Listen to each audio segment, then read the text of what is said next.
Autophagia is defined as behavior in which an individual compulsively bites, chews, or eats parts of their own body.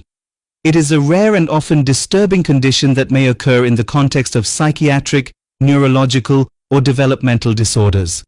Autophagia is considered a form of self-injurious behavior, SIB, and can vary from mild behaviors like nail biting to severe tissue damage.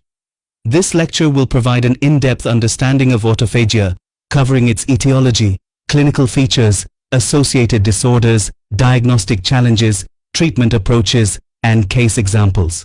Classification and definitions. Autophagia is a subtype of self-injurious behavior, SIB. It can range from minor, repetitive behaviors, e.g., lip or cheek biting, to severe forms such as biting fingers, arms, or even auto-amputation. It may occur voluntarily, compulsively, or impulsively, depending on the underlying cause. Not classified as a distinct disorder in DSM-5, but may appear as a symptom in several psychiatric conditions. Epidemiology. Autophagia is rare, and its exact prevalence is unknown. Most often reported in individuals with intellectual disabilities, autism spectrum disorders, schizophrenia, or severe anxiety. Can occur in both children and adults. Frequently underreported due to stigma or lack of awareness. Etiology and risk factors. Autophagia is considered multifactorial in origin.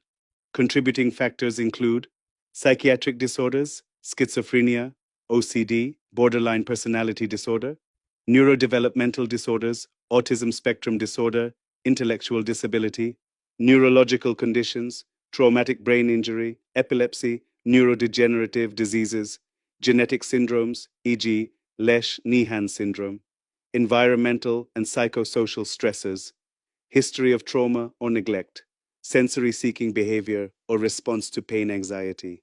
Clinical features. Autophagia may present in a variety of forms: repetitive biting of nails, lips, cheeks, or tongue, chewing or biting of hands, arms, or fingers, sometimes causing open wounds or infection.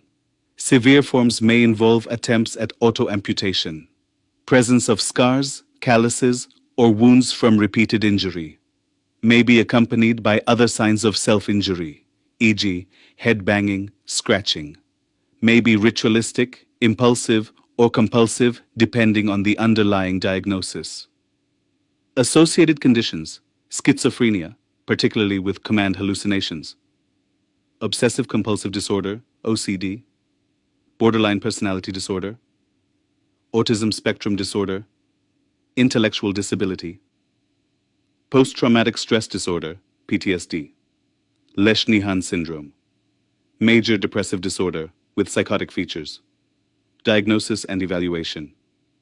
A thorough diagnostic process includes comprehensive psychiatric evaluation, detailed history of self-injurious behavior, neurological examination and brain imaging if indicated, cognitive assessment for intellectual or developmental disabilities, ruling out dermatological or pain-inducing medical conditions, functional analysis of behavior, especially in developmental settings, differential diagnosis, non-suicidal self-injury, NSSI, dermatillomania, skin-picking disorder, trichotillomania, hair-pulling disorder, Munchausen syndrome, factitious disorder imposed on self, neuropathic itching or paresthesia, substance-induced self-injury. Treatment approaches: 1. Psychotherapy, cognitive behavioral therapy, CBT, with emphasis on impulse control. Dialectical behavior therapy, DBT, particularly for borderline personality disorder.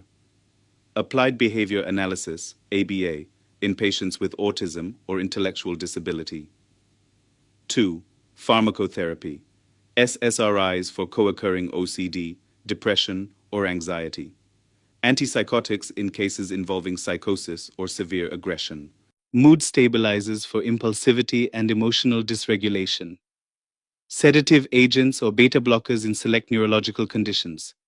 3. Behavioral and environmental interventions, sensory substitution or redirection techniques, protective gear or gloves to prevent injury, environmental enrichment and reduction of stresses. 4. Multidisciplinary management, involvement of psychiatry, neurology, psychology, occupational therapy, and nursing. Family education and training, prognosis. Prognosis depends on the underlying condition, severity of behavior, and access to treatment.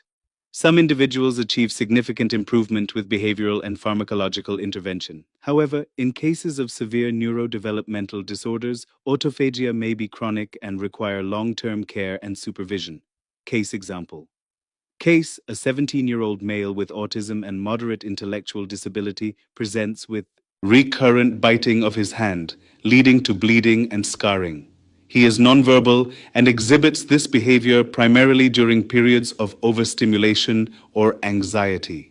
A functional behavior analysis identified that the self-biting served as a coping mechanism for stress. Intervention included sensory integration therapy, a behavior modification plan using reinforcement, and the use of protective gloves. With these interventions and low-dose risperidone, the frequency and severity of the behavior reduced over 3 months. Summary: autophagia is a rare but serious form of self-injurious behavior that may signify underlying psychiatric or neurodevelopmental pathology. Timely recognition, comprehensive assessment, and a multidisciplinary treatment approach are key to managing this complex condition. Due to its potential for severe physical harm, clinical vigilance and long-term follow-up are essential.